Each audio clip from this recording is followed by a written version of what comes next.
Very good morning to all of you. आइए आज का सेशन स्टार्ट करते हैं।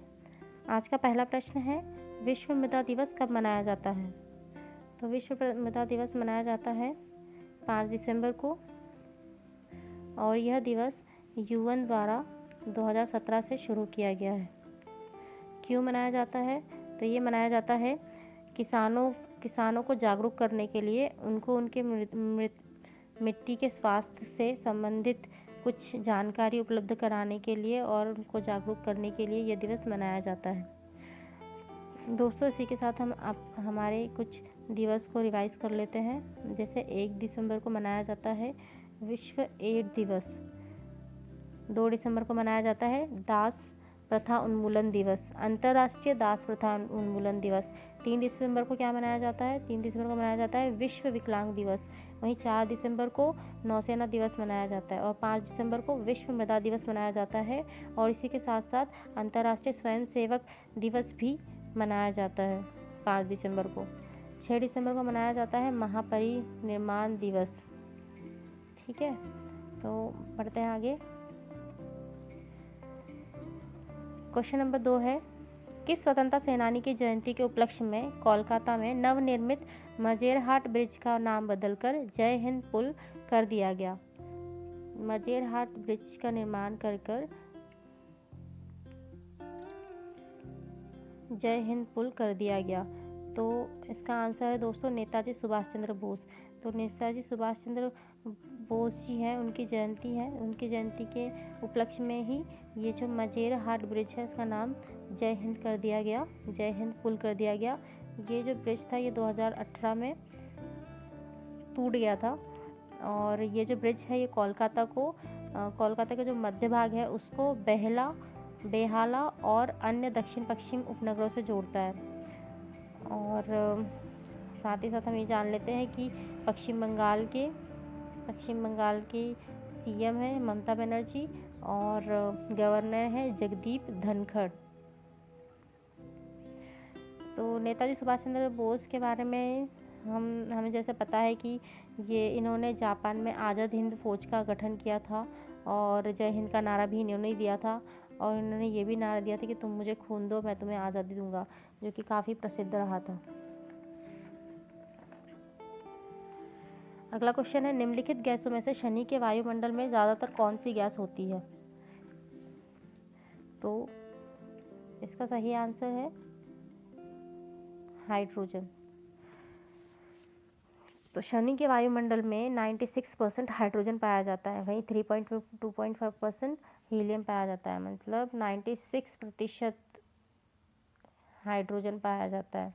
मतलब सब सर्वाधिक पाए जाने वाली वायु जो है वहाँ पे, जो गैस जो है वहाँ पे, वो है हाइड्रोजन।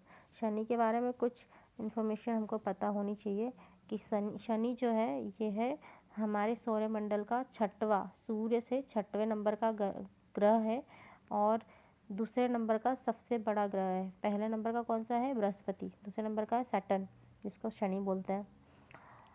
और ये अपने वलयाकार छल्लों के लिए मशहूर है। और इसका जो सबसे बड़ा चंद्रमा है वो है टाइटन चंद्रमा इसका सबसे बड़ा चंद्रमा है। और इसके टोटल कितने चंद्रमा है? तो 82 टोटल चंद्रमा है। क्वेश्चन नंबर 4 है, टाइम्स मैगजीन का पहला kids of the year award से किसे सम्मानित किया गया? तो इसका सही आंसर है गीतांजलि राव जो है ये भारतीय मूल की अमेरिकी नागरिक हैं, जो कि एक आविष्कारक और साइंटिस्ट दोनों हैं, वैज्ञानिक भी है और एक आविष्कारक भी है, जिन्हें हाल ही में टाइम्स मैगजीन ने अपने फ्रंट पेज पर जगह दी है। ये जो गीतांजलि राव है इन्होंने अपने इन्होंने कुछ समस्याओं के समाधान उपलब्ध कराए थे, जैसे दूषित पेयजल, साइबर बुलिंग, ओपियाइड की लत आदि जो मुद्दे थे, इनसे संबंधित कुछ समाधान उपलब्ध कराए थे, जिनके कारण उनको ये उपलब्धि हासिल हुई है। और साथ ही साथ इन्होंने एक एप्लीकेशन भी डेवलप किया था जिसका नाम था किंडले, है ना। और यह पहली बार हुआ है कि उन्होंने पहला kids of the year award है ये, ठीक है। साथ ही साथ हम जाने ये जो टाइम्स मैगज़ीन है कहाँ की मैगज़ीन है, ये यूएसए की मैगज़ीन है, न्यूयॉर्क में इसका हेडक्वार्टर है। और इसका जो पहला अंक प्रकाशित हुआ था ना वो हुआ था 3 मार्च 1923। 3 मार्च 1923 से यह संस्था यह लगातार काम करती आ रही है। ठीक। वर्ष 1953 में पहला पिछड़ा वर्ग आयोग किसकी अध्यक्षता में नियुक्त किया गया? अगला क्वेश्चन। वर्ष 1953 में किसकी अध्यक्षता में पिछड़ा वर्ग आयोग? तो यहाँ पे आंसर है ए, काका कालेलकर। काका कालेलकर की अध्यक्षता में ही इस गठन का आयोग किया गया था, जो जिसे हम ओबीसी बोलते हैं शॉर्ट में। तो पिछड़ा वर्ग आयोग जो है उसमें उसके बारे में संविधान में सामाजिक और शैक्षिक रूप से पिछड़े वर्गों के रूप में वर्णित किया गया है। इसे जो पिछड़ा वर्ग है ना, अन्य पिछड़ा वर्ग, इनको सामाजिक और शैक्षिक रूप से पिछड़े वर्ग के रूप में वर्णित किया गया है हमारे संविधान में। और हाल ही में जो संशोधन हुआ था 102 नंबर का संशोधन हुआ था, जिसमें कि जो पिछड़ा वर्ग आयोग है ना, अन्य पिछड़ा वर्ग आयोग, इसको संवैधानिक दर्जा प्राप्त हुआ। ठीक है, आगे बढ़ते हैं। अगला क्वेश्चन है, मालाबार नौसेना युद्ध अभ्यास कौन से देशों के बीच किया जाता है? तो इसका आंसर है दोस्तों भारत, अमेरिका, जापान, ऑस्ट्रेलिया। तो और इसके साथ सिंगापुर भी है। ठीक है, इनके बीच ये नौसेना युद्ध अभ्यास किया जाता है। और क्यों किया जाता है ये? तो ऐसा माना जाता है कि एशिया में चीन को काउंटर करने के लिए ये अभ्यास किया जाता है। और ये जो अभ्यास है नौसेना अभ्यास, मालाबार नौसेना अभ्यास, इसके स्थायी सदस्य कौन से हैं? तो इसके स्थायी सदस्य यूएस, जापान और इंडिया, ये इसके स्थायी सदस्य हैं। वही अस्थायी सदस्य कौन से हैं? तो ऑस्ट्रेलिया और सिंगापुर, ये इसके अस्थायी सदस्य हैं। ठीक है, नौसेना के चीफ कौन है? नौसेना चीफ है हमारे एडमिरल करमबीर सिंह, है ना। ठीक है, आगे बढ़ते हैं। हाल ही में संयुक्त राष्ट्र के मादक पदार्थ आयोग ने प्रतिबंध मादक पदार्थों में से किसे खतरनाक श्रेणी से बाहर कर दिया है? तो दोस्तों किसे बाहर कर दिया है? तो कर दिया है भांग को। हाँ जी, भांग जो है इसको खतरनाक श्रेणी से की लिस्ट से बाहर कर दिया है। किसने? मादक पदार्थ आयोग ने। मादक पदार्थ आयोग जो है इसकी स्थापना की गई थी 1946 में। इसका हेडक्वार्टर वियना में है। और जो ये लिस्ट जारी करता है, इस लिस्ट में वे पदार्थ होते हैं जो कि बहुत एडिक्टिव होते हैं और नुकसानदेह होते हैं और जिनके मेडिकल फ़ायदा बहुत कम होते हैं। वही जो पदार्थ होते हैं वो उस खतरनाक श्रेणी में आते हैं, जिसमें से अभी भांग को अलग कर दिया गया है। ठीक है, लेकिन ये बात याद रखनी है दोस्तों कि भारत में भांग के मनोरंजक पूर्वक उपयोग की अनुमति अभी भी नहीं है ना। ठीक है, आगे बढ़ते हैं। क्वेश्चन नंबर 8 है, हाल ही में हाई स्पीड रेल कॉरिडोर के लिए पर्यावरण मंजूरी मिली है, यह किन शहरों के बीच चलेगी? हाल ही में हाई स्पीड रेल कॉरिडोर के लिए पर्यावरण मंजूरी मिली है, यह किन शहरों के बीच चलेगी? तो ये चलेगी दोस्तों मुंबई से अहमदाबाद मेट्रो ट्रेन चलाने के लिए एक पर्यावरण मंजूरी मिल चुकी है महाराष्ट्र और गुजरात सरकार की ओर से। और इसकी आधारशिला रखी गई थी 2017 में।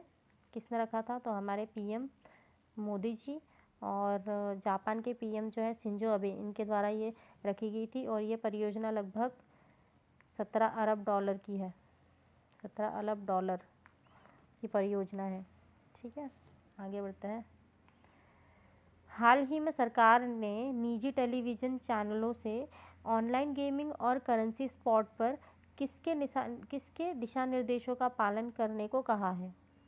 तो देखते हैं किसके दिशा निर्देशों पर पालन करना पड़ेगा। तो ये है ASCI, सॉरी दोस्तों यहाँ पे टी की जगह सी है। ASCI मतलब advertising standard council of India. इसको हिंदी में बोलते हैं भारतीय विज्ञापन मानक परिषद। इसके दिशा निर्देश पर निजी चैनलों को ऑनलाइन गेमिंग और करेंसी स्पॉट पर कर पालन करने के लिए कहा है सरकार ने, है ना। इसकी स्थापना कब हुई थी? ASCI का स्थापना हुआ था 1885 में। 1885 में स्थापना, 1885 में नहीं हुआ था, सॉरी, 1985 में हुआ था। और ये एक सेल्फ रेगुलेटेड बॉडी है और ग्राहकों के हित में काम करती है। इसका हेडक्वार्टर है मुंबई में। ठीक, आगे बढ़ते हैं।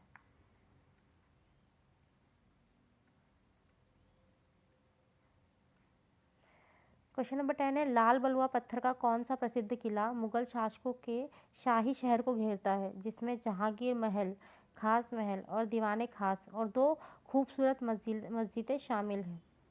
तो ये है आगरा फोर्ट। आगरा फोर्ट जो है, यहाँ पर तुम्हें मिल जाएगा जहांगीर महल, खास महल, दीवाने खास और 2 खूबसूरत मस्जिदें।